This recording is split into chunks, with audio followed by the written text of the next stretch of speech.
बोरो साख्रिया बोरो हाग्रामा महिलारि बिथाङा साख्रि होगोन होननानै लाइमोनफोरखौ मानो थगायखो महिलारि बिथाङा सरकार फैनायनि उनाव बर' मानसिया मानो बुथारजाखो लाइमोन सेंग्रा सिख्लाफोरखौ 2 लाख होगोन होनना मानो थगायखो खुलुमबाय रायजो राजा नोंथांमोन मैयानि दिनाव बिथां ITCL नि दैदेनगिरि बिथां रुंगुल बर' बिथाङा बै समाव RK लाइफ ना मा टिभि पर्टेल मोनसे सालायोमोन बियो बिगोमा बियो जेखियानो जाया सालायनांगौ ओमफ्राय पर्टेलफोरखौ स्ट्रं खालामनांगौ गोसार होनांगौ नंगौ मोजांनि बाथ्रा बिनि उनाव बिथाङा मोननैसो आंनि मोनसे आइडियासो दे खिन्थु नंगौबो जानो हागौ बा नङाबो जानो हागौ बिथाङा मोननैसो एकाउन्टखौ सालायो फेसबुक पेजफोरखौ आरोखि ओमफ्राय बे पेजावनो मा मा मा मा खालामनानै हगारलायबाय थायो आरोखि माने गुदि मोनथिया बिजौ मोनथिया सोरखौबा माबा माबि खालामनाय थ' ITCLआ बयनिबो राजखान्थि दोलोआव थाखायो आरो थाखानांगौ दिनै ITCL होननानै बुङोबा UPPL आव स्ट्रं आं बेखौ दाबो बुंगोन बे सासे नङा बे सासे बे सासे खारन दा BPF ना एसे गोग्लैनानै दङ डाउनाव जानानै दङ ओमफ्राय माखासे टाइटेलफोर लिरनायफ्राबो गुसुं गुसुं मोननै मोनथामसो लिरनानै बिदिनो हगारना होबाय बेफोरबायदि ओंखायनो आं दाबो बुंगोन BPF नि ITCL फोरखौबो बिथांमोनाबो जायफ्रा सालायो ITCL फोरखौ बिथांमोना मोजां स्क्रिप्ट लिरदो मोजांनो माबा खालामनानै भिडिअफोरखौ हगारना होयोब्ला मोजां थ' जेखियानो जाया मानो थानांगौ बयनावबो BPF ना एसे दुरबल जाना दं ITCLआ थ' रुंगुल बर'नि बाथ्राखौ एसे आं बुंनो लुबैदों बिथाङा बुंदों BPF सरकार फैनाय लगे लगेनो बर' सासे सेंग्राया मानो थैनांगौ थिग दं आं बेखौबो बुंगोन आरो BPF सरकार फैनाय लगे लगे जब होगोन होननानै बुंदोंमोन थिग दं आं बेखौबो बुंगोन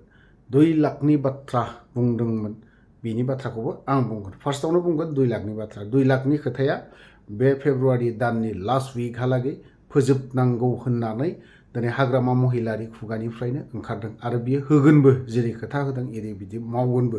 नाथाय UPPL नि रुंगुल बर'मोननि दैदेननाय UPPLआ दिनै मा खामानि मावखो बे मोनसे थांबाय दिनै बर' लाइमोन सासे गावथारजानाय बा बुथारजानाय येस BPF सरकार फैनाय लगे लगेनो बर' लाइमोन सासे गोख्रों बियो दिनै जिउ नागारनो गोनां जादों बियो दुखुनांथावना दिनै नोंथांमोननि सरकारा पावाराव फैनायाव UPPL सरकारा मोनसे गोजोन गोरोबथा जाखांनायनि उनाव दिनै सरकार दाबाय UPPLआ नोंथांमोननि सरकारा दिनै सानै NDFBआ दिनै नायगार गावथारजादों बेफोरनि सायाव मा बुंगोन नोङो रुंगुल बर'आ बिनि सायाव फिननाय दंना गैया नोंनाव आरो फेन्दा गावफ्लंजानाय सोरबाया बेफोरनि सायाव नोंथाङा माबाफोर बुंनो हागोन ना रुंगुल बर' आं बेखिनि बाथ्राखौ बुंगोन आरो दिनै जबनि बाथ्रा दिनै नोंथांमोननि आफादगिरि बारग' चिफ बिथां BTR नि चिफ बे प्रमद बर' साराबो दिनै बिथाङा मा बुंदोंमोन दिनै बेफोरखौ रिपिट खालामफिनोबा नोंथांमोना लाजिगोन न'खर साख्रि होगोन होनना बुंनाय असम्भब साख्रि होनायनि बाथ्राया नोंथांमोना होनो हायाखै 5 बोसोर दिनै मा मावखो नोंसोरो दिनै 5 बोसोर दिनै मानो गावथारजाखो दिनै नोंथांमोननि समावनो जब होनो हागोन ना साबेसेनो होखो कयजननो होखो गाव गुवार साननो हानाय गोहो खालामखो नलेज फेस्टिभेल खुंनानै बेसेबां मा लाब जाखो जोंहा बिनि फारसे हिसाबखौ होनो हागोन नामा नोंथाङा बिनि फारसे नोंथांमोनाव हिसाबबो गैया जेबो गैया दिनै रन्जन दैमारिया दिनै गदों येस मानिदों नोंथांमोननि UPPL सरकार थानायाव दिनै एसेब्लाबो खामानिखौ मावद्रायाखै नङा नाथाय UPPL नि दैदेनगिरिफ्रा फाइनान्सियेलि हेल्प खालामदों आं बेखिनिखौ ना खालामा मावाखै होननानै बुङा मावदों नाथाय दिनै सोरबा सासे गनायनि सायाव बेखौबो जुदि नोंथांमोना जुदि राजखान्थि खालामोब्ला होमबा दिनै नोंथांमोननि गोजोन सुक्ति बा गोजोन थासारि लाबोनायनि नामा बहा थाखो जेबो थायाखै दिनै NDFBनि खेथ्रआवहाय मा फोजोबनानै होखो दिनैहाय 5 बोसोराव गोबां खामानि मावदोंनो NDFBनियावनो जोबथा प्रब्लेमा दङ दिनै नोंसोरो बुजि मोना नुदोंब्लाबो नुयैफोरबायदि मेगन खाथेना थानो गोनां जादों दिनै हाग्रामा महिलारि सारखौ दिनै नोंथाङा दिनैहाय जबनि खेथ्रआव बुंदों दिनै बिथाङा बुंबावदों 3rd ग्रेड 4th ग्रेडखौ जों BTC आनो होनो हानायनि मोनसे क्षमता दङ बे हिसाबै होलांगोन लोगोसे दिनैहाय बिथांमोना अफिसियेलि जाखिनि खामानि मावनांगौ बिथांमोना मावनांगोन बेखिनि बाथ्राखौ बुंदों दिनै होगोनबो बियो होद्राया नङा दिनै हाग्रामा महिलारि सारा दिनै दुग्गा बुंनानै लायाखै आं दिनै न'खर साख्रि होगोन बेखिनि बाथ्राखौबो बुङाखै दिनै नोंथांमोननि दैदेनगिरियासो दिनै बैफोर बाथ्राखौ हानहरनो गोसो गैयामोन जेब्ला दिनै रुंगुल बर'आ जेखिनि बाथ्रा बुंदों बावहाय आं बुंनो गोनां बायध'ता जादों जे रुंगुल बर' नोंथाङा बेखिनिखौ एसे 19-20 साननानै खालामनानै लायोब्ला मोजां जागोन आरो नोंथाङा गावनि केरियारखौ एसे मोजां साजायनानै लादो नैबे थांनाय 5 बोसोरावथ' नों एसेब्लाबो खालामनानै लानो हाखाबाय नोंथाङा नोंनि खोथाखौ सान नोंथाङाथ' जोंखौ बहुत बाथ्रा बुङो गोबांनो सन्देह दंलायोनो सन्देह थानांगौ दरखार गैया नों मोनथिबाय रुंगुल बर' नों सन्देह थानांगौ दरखार गैया दिनै नों बायदि मानसिया दिनै नोंसोर बायदि मानसिया थार्ड क्लास होननानै बुंगोन आं दिनै नोंथांमोन बायदिया मा होननानै बुंगोन पार्टि सोलायग्रा हा बेखौ मा होननानै बुंगोन दंफां सायाव थानानै बैयाव थांग्राखौ मा होननानै बुंगोन दिनै नंगौ पार्टिखौ सोलायलायो दिनै हिमन्त बिश्व शर्मा साराबो दिनै कंग्रेसनिफ्राय दिनै बैयाव फैदों बिजेपियाव फैदों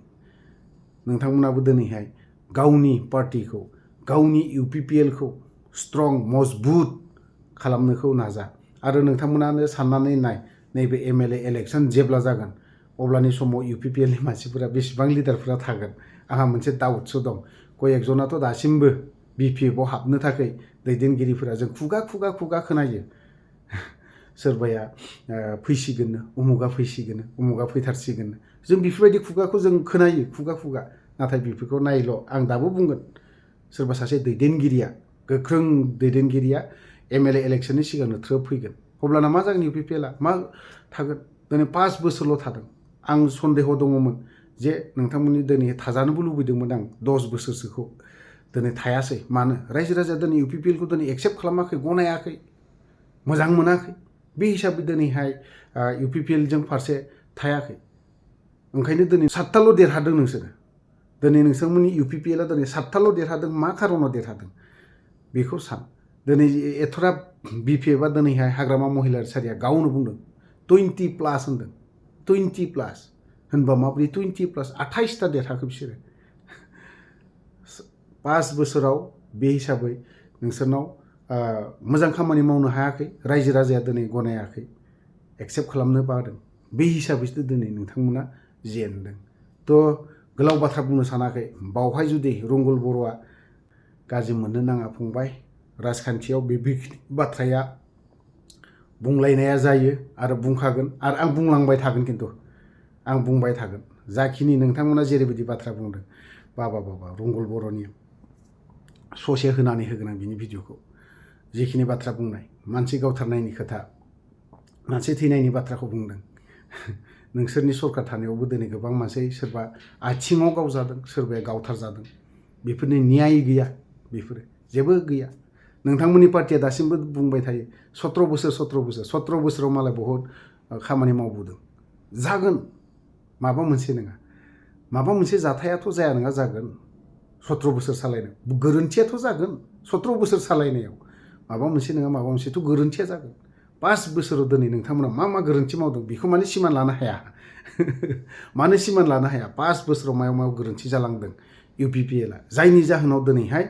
बे 7थाल' देरहानानै सरकारबो दानो हायाखै आं दाबो बुंदों एमएलए नोंथांमोनाव 7सेल' देरहानोबो हागौ बिनि गोजौ देरहाया 7सेल' देरहानो हागौ बिनि बारा देरहाया माब्लाबाबो